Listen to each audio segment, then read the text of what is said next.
payo mo sa mga gustong pasukin tong pagte-taping?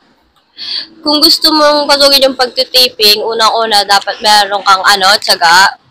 Dapat marunong ka magtiyaga kasi sa set, madalas, walang salang, o kaya, nasa standby lang kayo.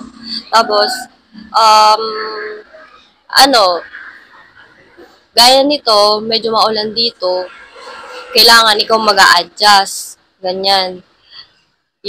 At saka kapag nagtitaping ka, dapat lagi ka marunong makisama. Kasi sila din yung mga kasama mo sa set.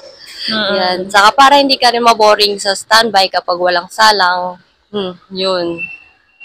Makikipagkwentuhan ka talaga kahit ka standby para di ka maboard. Pero kung mainitin ka, bahala ka sa buhay mo. Oo.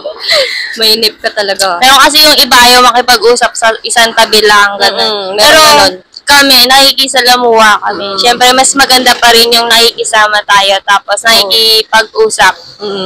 Para mas mabilis yung oras na pag-aantay natin, Charis. Ano marirecommend mo ba sa kanila na pasukin itong pagte-taping? Ako, kung panglibang lang naman, tapos, nainip ka sa bahay, pwede sa talent. Tsaka yung talent kasi anytime, pwede ka magpa-line up ka ng talent. Kunwari nga, bukas wala kang gagawin, magpa-line up ka ngayon. Malay ma-approve ka kinabukasan. Yun, maganda rin yung panlibang yung taping.